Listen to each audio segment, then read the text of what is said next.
Assalamualaikum warahmatullahi wabarakatuh.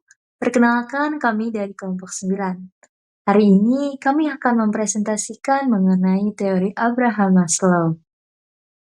Sebelum memulai pembahasan, izinkan saya memperkenalkan anggota kelompok kami. Kelompok kami beranggotakan, yang pertama ada Najwa Nur Ainisya, kedua ada Halidenza Alivia, ketiga ada Salnavia Al-Zahra, keempat ada Rosa Amelia Samudi, dan yang terakhir ada saya, Sakikiana Sasabila. Selanjutnya, Salnavia Al-Zahra akan membahas mengenai biografi Abraham Maslow. Abraham Maslow lahir di Brooklyn, New York 1908 lalu wafat pada tahun 1970 yang di usianya ke-62 tahun. Maslow dibesarkan dalam keluarga Yahudi dan merupakan anak tertua dari 7 bersaudara. Masa mudanya berjalan dengan tidak menyenangkan karena hubungannya yang buruk dengan kedua orang tuanya. Semasa kanak-kanak dan remaja merasa bahwa dirinya amat menderita dengan perlakuan orang tuanya, terutama pada ibunya. Beliau mengambil bidang studi psikologi di University of Wisconsin dan memperoleh gelar bachelor tahun 1930 dan mencapai master pada tahun 1931 dan PhD pada tahun 1934. Pada biografi Abraham Maslow, banyak tingkah laku menunda bisa diterapkan dengan memperhatikan kecenderungan individu untuk mencapai tujuan personal yang membuat tujuan kehidupan individu bersangkutan penuh makna dan memuaskan. Yang kedua, melukiskan manusia sebagai makhluk tidak pernah berada dalam keadaan puas penuhnya. Yang ketiga yaitu bagi manusia, kepuasan itu sifatnya sementara. Jika satu kebutuhan telah terpuaskan, kebutuhan lainnya akan muncul menuntut pemuasan dan seterusnya. Yang keempat, kebutuhan yang ada di tingkat dasar pemenuhannya lebih mendesak daripada kebutuhan yang di atasnya. Yang kelima, ada semakin individu mampu memuaskan kebutuhan yang tinggi, maka individu itu akan semakin mampu mencapai individualitas matang dan berjiwa sehat. Selanjutnya ada dikenal sebagai pelopor aliran psikologi humanistik. Lalu Maslow percaya bahwa manusia tergerak untuk memahami dan menerima dirinya sebisa mungkin. Selanjutnya lagi ada teorinya yang sangat terkenal adalah teori tentang hierarchy of needs atau hierarki kebutuhan. Selanjutnya, manusia termotivasi untuk memenuhi kebutuhan hidupnya. Kebutuhan tersebut memiliki tingkatan atau hierarki, mulai dari yang paling rendah atau bersifat dasar atau fisiologis, sampai yang paling tinggi atau bisa disebut aktualisasi diri. Selanjutnya, semakin tinggi need achievement yang dimiliki seseorang, semakin serius ia mengeluti sesuatu itu. Baik, selanjutnya ada biografi dari Abraham Maslow. Maslow bertolak dari dua asumsi dasar, yaitu manusia selalu mempunyai kebutuhan untuk berkembang dan maju. Yang kedua, manusia selalu berusaha memenuhi kebutuhan yang lebih pokok terlebih dahulu sebelum berusaha memenuhi kebutuhan lainnya. Artinya, kebutuhan yang lebih mendasar harus dipenuhi terlebih dahulu sebelum kebutuhan tambahan yang lebih tinggi mulai mengendalikan perilaku seseorang. Kemudian ada teori motivasi, dan di sebelah kanan ada gambar dari hierarki kebutuhan. Variasi kebutuhan manusia dipandang tersusun dalam bentuk hierarki atau berjenjang. Setiap jenjang kebutuhan dapat dipenuhi hanya jika jenjang sebelumnya telah relatif terpuaskan. Pemisah kebutuhan tidak berarti masing-masing bekerja secara eksklusif. Lalu kebutuhan bekerja tumpang tindih sehingga orang dalam satu ketika bisa dimotivasi oleh dua kebutuhan atau lebih. Selanjutnya ada jenjang kebutuhan. Di bagian kebutuhan perkembangan pada self-actualization needs, deskripsinya adalah kebutuhan orang untuk menjadi yang seharusnya sesuai dengan potensinya, kebutuhan kreatif, realisasi diri, perkembangan self. Kebutuhan harkat kemanusiaan untuk mencapai tujuan terus maju menjadi lebih baik. Being values 17 kebutuhan berkaitan dengan pengetahuan dan pemahaman, pemakaian kemampuan kognitif secara positif menjadi kebahagiaan dan memenuhi kepuasan alih-alih menghindari rasa sakit. Masing-masing kebutuhan berpotensi sama, satu bisa mengganti lainnya. Selanjutnya, di bagian kebutuhan karena kekurangannya. Pada STEM needs, deskripsinya satu kebutuhan kekuatan, penguasaan, kompetensi, kepercayaan diri, kemandirian. Yang kedua, kebutuhan prestise, penghargaan dari orang lain, status, ketenaran, dominasi menjadi penting, kehormatan, dan apresiasi. Selanjutnya pada love needs atau belong needs. Kebutuhan kasih sayang, keluarga, sejawat, pasangan, dan anak. Kebutuhan menjadi bagian kelompok, masyarakat. Menurut Maslow, kegagalan kebutuhan cinta dan memiliki ingin menjadi sumber hampir semua bentuk psikopatologi. Selanjutnya ada safety needs, kebutuhan keamanan, stabilitas, proteksi, struktur, hukum, keteraturan, batas, bebas dari takut dan cemas. Selanjutnya ada psychological needs, kebutuhan homeostatik, yaitu makan, minum, gula, garam, protein, serta kebutuhan istirahat dan seks. Selanjutnya ada teori kebutuhan bertingkat.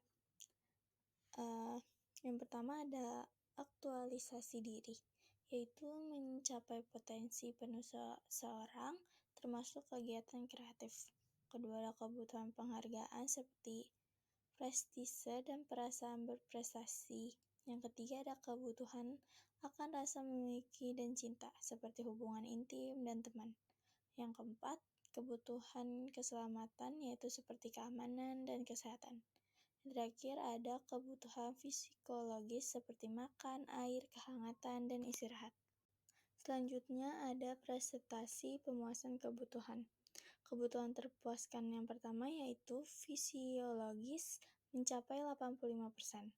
Yang kedua keamanan 70%, yang ketiga dicinta dan mencintai yaitu 50%. Yang keempat self-esteem yaitu 40%, yang terakhir aktualisasi diri yaitu 10%. Selanjutnya, kita akan membahas teori aktualisasi diri yang dikemukakan oleh Abraham Maslow.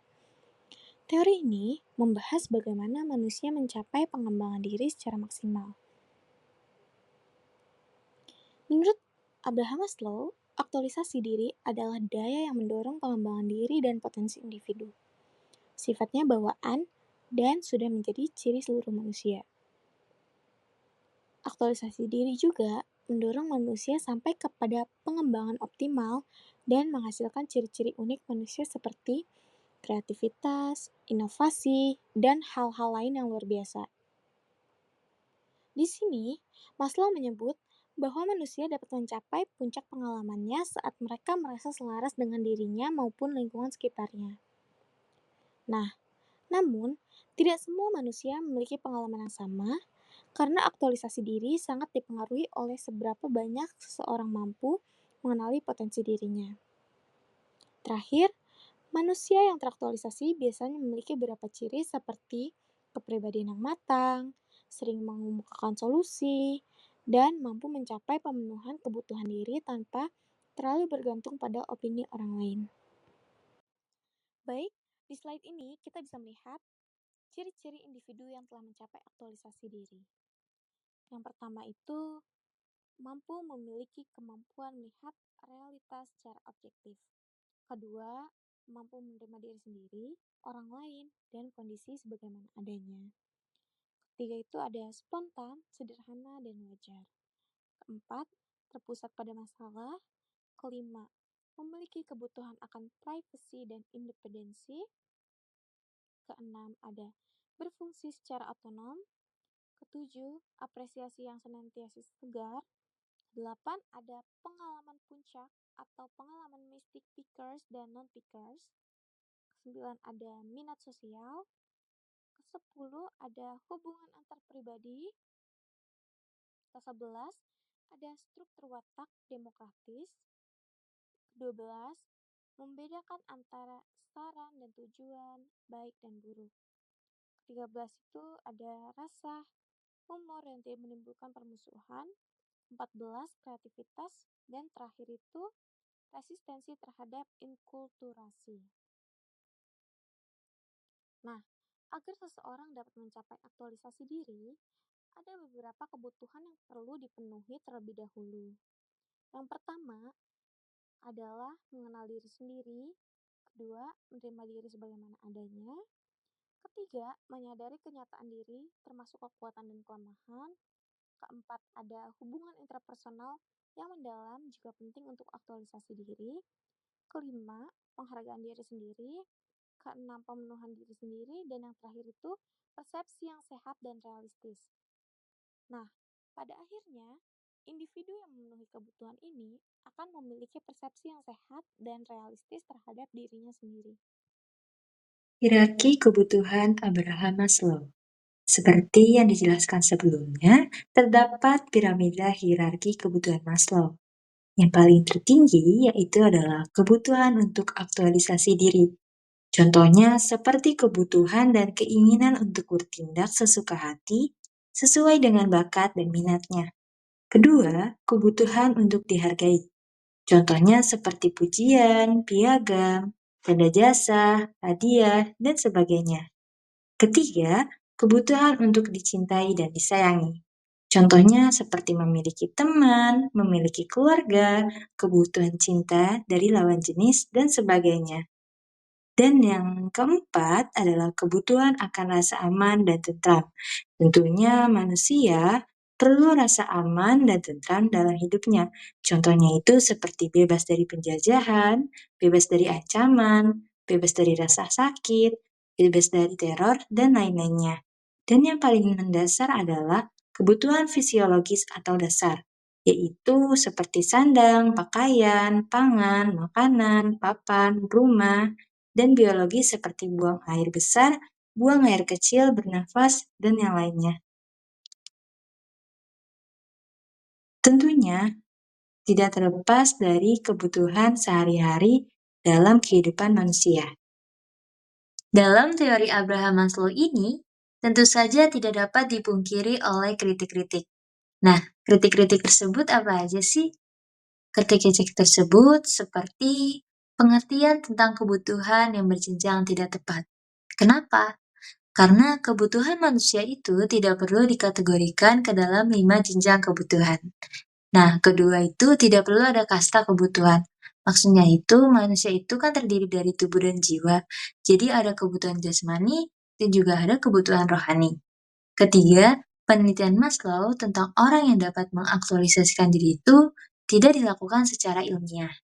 Dan terakhir, kriteria untuk mengidentifikasi orang yang mampu mengaktualisasikan diri itu hanyalah pendapat Maslow sendiri. Nah, sebagai penutup, mari kita simpulkan poin utama dari teori Abraham Maslow. Bahwasannya, kebutuhan manusia tersusun dalam hierarki yang dikenal sebagai hierarki kebutuhan Maslow. Teori ini menjelaskan bahwa manusia memiliki berbagai kebutuhan yang harus dipenuhi secara bertahap, dimulai dari kebutuhan yang paling dasar hingga kebutuhan yang lebih kompleks. Teori ini mengingatkan kita bahwa aktualisasi diri baru dapat dicapai jika kebutuhan dasar seperti keamanan dan rasa cinta telah terpenuhi. Jadi, hierarki kebutuhan ini tidak hanya relevan bagi individu, tapi juga penting dalam memahami bagaimana manusia berkembang dan mencapai potensi terbaiknya.